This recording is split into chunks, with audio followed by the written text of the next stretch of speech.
the work of a whole community. Right now at 5, a community effort to make sure no one goes hungry, especially during the holidays.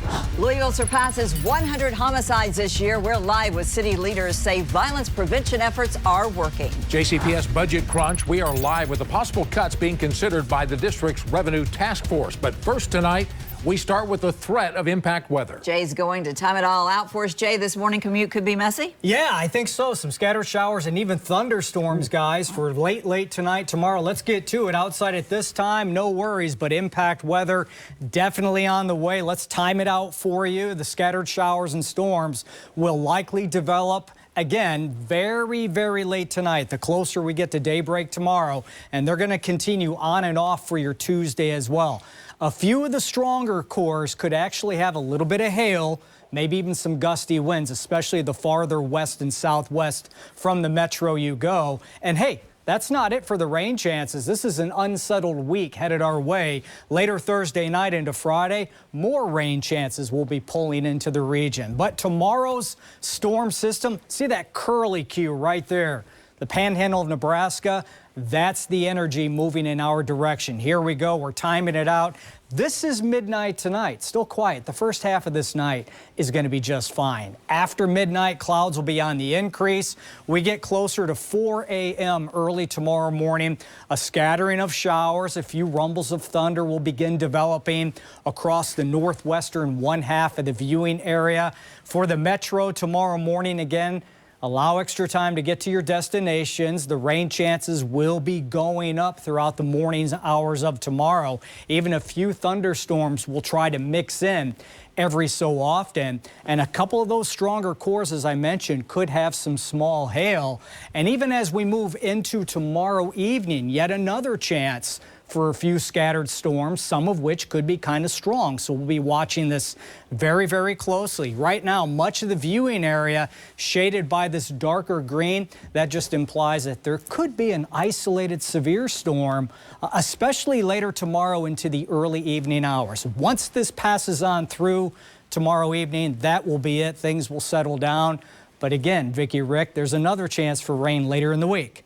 We'll highlight that on the 7-day coming up next. All right, we'll be ready for it. Thanks, Jay. Sure. A JCPS task force created to tackle the $188 million budget deficit is set to meet in the next 30 minutes. This comes as the district confirms JCPS Operations has put together a draft list of possible school closings or consolidations amid the deficit. WLKY's Madison Elliott is live for us tonight at the Van Hoos Education Center with more ahead of the meeting. Madison.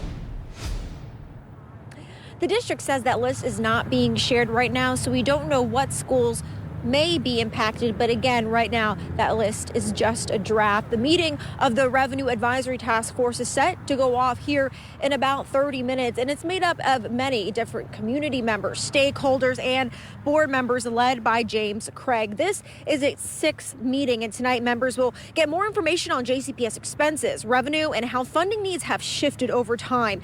And a task force member tells us they will learn about different taxing options available to the district as well. Someone from the Kentucky Department of Education will also be presenting on revenue options. We caught up today with one task force member, Felicia Newman, with the Louisville Urban League about what's been discussed so far and what's on the table for tonight.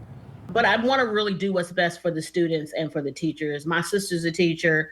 I graduated from JCPS. She graduated from JCPS. And so invested in its success. Obviously have tons of friends whose children are in the school system. And I just want to make sure that everyone's taken care of, that no one's left behind. I also spoke on the phone today with another task force member, Taylor Usella. She tells me she's been disappointed to see how the money has been managed so far, though neither her or Newman have heard anything about consolidation or closing of schools or anything of that sort. But they say but Usella says she wouldn't support a tax increase, something Superintendent Dr. Yearwood has said in the past that he doesn't want to do. Reporting live, Madison Elliott, WLKY News. All right, well, Madison just mentioned a tax tax increase, the task force has been asked to consider a recommendation for that tax rate in the 2026-27 fiscal year. JCPS voted to lower the real property tax rate back in August, dropping it to about 72 cents per $100,000 of property value.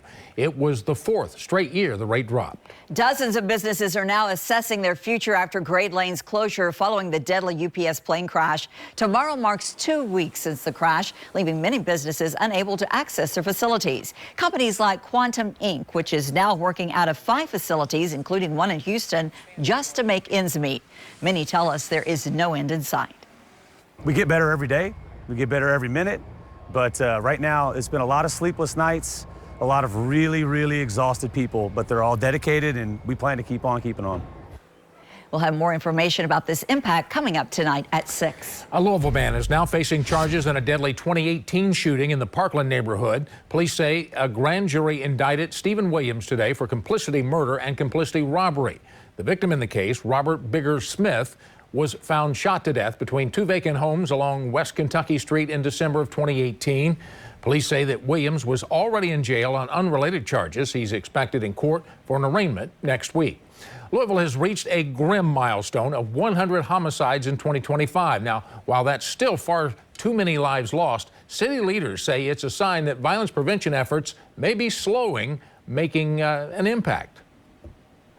WLKY's DeAndrea Turner is live for us now with what community members are saying about the progress. And DeAndrea, you spoke with people working on the front lines. How are they reacting to the numbers? Well, Rick, they're saying that despite these numbers being down, the people who are impacted by gun violence, it's still very traumatic. And that's the reason why here tonight at the Goodwill Opportunity Center, officials will be having another crime prevention meeting.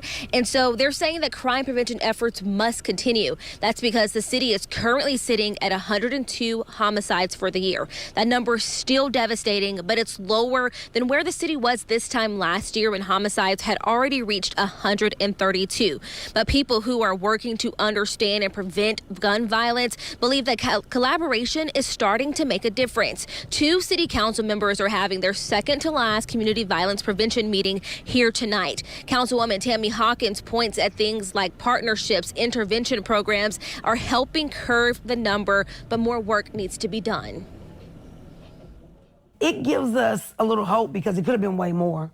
So I believe that some of these solutions that a lot of metro government has implemented, as well as the community has implemented, some things are working. And you guys, according to LMPD right now, they report a 52% homicide clearance rate year to date. So that means at least half of the families impacted by gun violence have answers, while the other half are still looking for justice. For now in West Louisville, DeAndrea Turner, WLKY News. Thanks, DeAndrea. The Louisville Office of Violence Prevention announced today it's expanding its community violence intervention sites and adding this new site in the California neighborhood. Trained violence interrupters work in these designated areas to help stop violence before it happens. The expanded site in the Taylor Berry neighborhood includes Wyandotte Park, and the one near Algonquin and Park Hill will now stretch across Dixie Highway. This is the new site in the Russell neighborhood. No changes were made to the Newburgh site. A major new housing development is moving forward in Portland. City leaders broke ground today on Liminal Louisville. It will turn a long vacant warehouse into more than 100 apartments and nearly 20,000 square feet of commercial space, with rent targets about 80% of area median income, making them more affordable for working families. Officials say the development will breathe new life into the edge of downtown. To create a strong downtown, you have to have strong adjacent neighborhoods. And so to be able to put feet on the street, people living in this building where you've got new uses, adaptive reuse. The first residents are expected to move in at the beginning of 2027. As we prepare for winter, Southern Indiana's White Flag Shelter is opening for the season. The overnight shelter provides a warm and safe place for anyone in need, no questions asked. It's located inside the gym at Culbertson Baptist Church on Grantline Road in New Albany.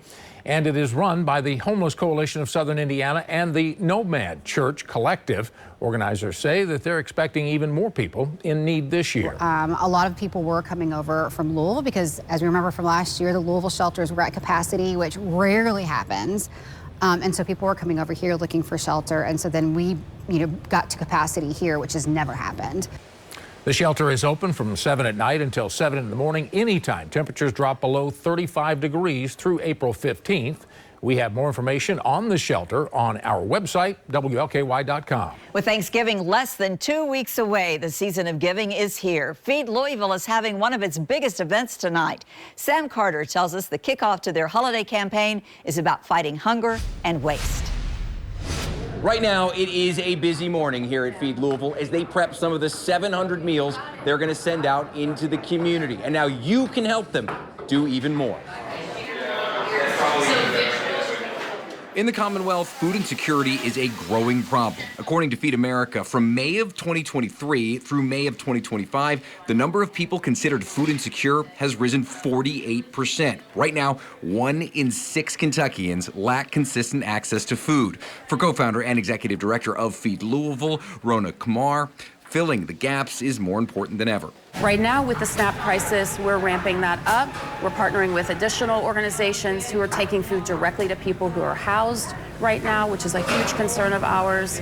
Families that can't get out and get to a pantry or a soup kitchen. Since 2020, Feed Louisville has been providing meals to those in need in a novel way. They take unused food from restaurants, caterers, farmers, really anyone with a food service license, break it down, make a meal, package it, and redistribute it. According to Feed Louisville's executive chef, Callie Critchlow, on average, they distribute about 700 meals a day, but that number is expected to get much bigger. We're ramping up to 1,100 to 1,200 meals a day because once you start a place like this, all you find is more need. All you find are more people that are going hungry. Feed Louisville is throwing a kickoff to their holiday campaign in Paristown. It'll include music, and 10% of vendor sales will go to Feed Louisville. And according to Kamar, this is a celebration of all the people who make the work they do possible. This is the work of a whole community. We have all these restaurants and food producers on one side. We have all of these human service agencies on the other side getting this food directly out. So this is the work of a community. Now, even though all the food at Feed Louisville comes from licensed food handlers, if you're not one of those, you can always volunteer or make a monetary donation. In Butchertown, Sam Carter, WLKY News. The holiday kickoff is tonight and runs until 9 at Paristown. There are also area restaurants donating a portion of their sales to the nonprofit. You can find a full list on our website, WLKY.com. Louisville Metro Council is also hosting a holiday food drive. For the 3rd year, the council is teaming up with the Association of Community Ministries. Some of the items they're looking for include canned protein like hearty soups or canned chicken, boxed or dry milk, ramen, pasta, and cereal. Donations can be dropped off at several locations, including City Hall on West Jefferson Street, now through Tuesday, December the 9th. We have the list of locations for you on our website. Just look for the Seen On section of WLKY.com.